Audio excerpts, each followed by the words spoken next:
Hi, I am Manish Ariyaz. Welcome to glitz vision USA. तो बात करेंगे अनुपमा की, जो इंडिया तो आ गई हैं, वहां तो वेलकम है उनका, लेकिन शादी में उनका वेलकम नहीं है। तो इस पे बात करते हैं।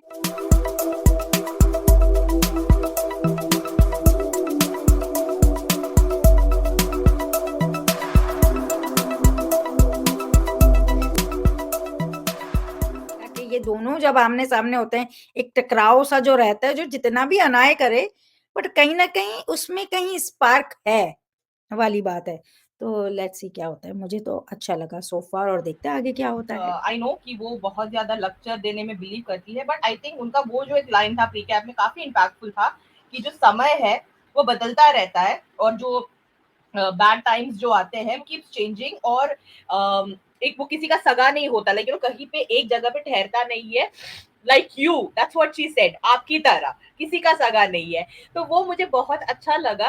And it's very surprising that Vanraj Shah के सामने she knows how to talk, she knows how to give it back to him, but the same thing when it comes to other people, वो इतना रो रो के, इतना ज्यादा बेचारी बन के ही अपनी बात क्यों कहती है, वो इतनी निडर होके उस तरीके से क्यों नहीं कर पाती है। I am not talking that she can't talk, she can talk, okay, वो हर किसी को जवाब देती है, but why does she always have to be very emotional and hi बेचारी, hi अबला नारी types?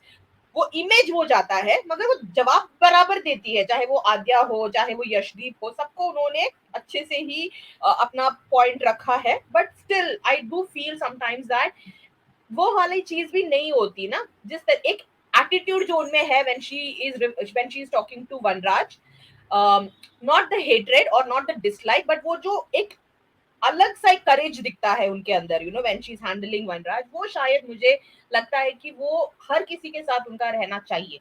क्या होता है ना, जो जो रिश्ता है उसका वनराज के साथ जो सालों रहा है, वो शायद उसको कहीं न कहीं वो स्ट्रेंथ देता है, वो हिम्मत देता है, जिसकी वजह से उसके सामने इस तरह बहुत स्ट्रॉन्ग खड़ी होती है। उसने बहुत चाहा है, उसने बहुत 25 साल आई थिंक उसने उस इंसान के साथ हर चीज़ सह राइट। के गुज़ारा है। और बहुत जब एक औरत जब मोहब्बत करती है और रहती है, सब कुछ करती है ना, तो उसके बाद जब उसे चोट लगती है, तो वो कहीं न कहीं उस इंसान से जिससे उसे बहुत चाहा है, बहुत किया है, बहुत सहा है, वहाँ वो ऐसे हो जाती है। तो मैं समझ सकती हूँ कि वो अगर इतनी स्ट्रॉन्ग उसके सामने हो रही है, बार-बार हो रही है, तो क्यों हो रही है? क्योंकि चोट खाई है ना, बहुत ज़ोर की चोट खाई है उससे। एक इतने साल इतनी ऑनेस्टी के साथ रहने के बाद भी उस इंसान ने उसे धोखा दिया, उसे बहुत गिराया, बहुत ज़्यादा चोट पहुँचाई है। तो वहाँ वहाँ नहीं कुछ है, दूसरों के सामने इसलिए हो जाता है कि दूसरों के साथ अभी उस लेवल का रिश्ता कभी बना नहीं था। और जो बने हैं उस हिसाब से वो कभी उतना बुरा उनको कर नहीं सकती जितना बुरा इसने किया है। इससे ज़्यादा बड़ी चोट किसी ने नहीं दी है। 25 साल की ऑनेस्ट रिश्ते के बाद ऐसा आना सामने, इतना सहने के बाद कि बुरा भी कर रहा हो तो अपनी तरफ की मोहब्बत दिखाई हो, अपने शौहर का किया, अपने हस्बैंड का सब कुछ किया, और उसके बाद उसको फिर भी नहीं जीत पाई, उसने फिर भी उसे धोखा ही दिया। और तो वो वाली बात समझ आती है।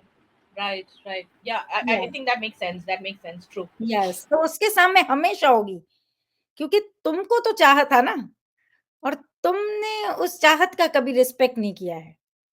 तो तुम अगर देते ही रहोगे तो फिर पलट के मैं भी देती ही रहूँगी। तो ये वो लव वाली वॉर है। तो वो चलती ही रहेगी। तो वो जब कड़वे होंगे ये कड़वी होगी, जब वो अच्छा होंगे ये अच्छी होगी।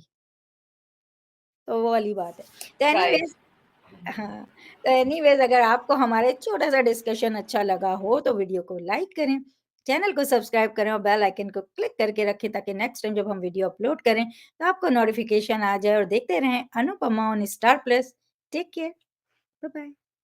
Hi, this is Falak Naz, and you guys are watching me on Glitz Vision USA.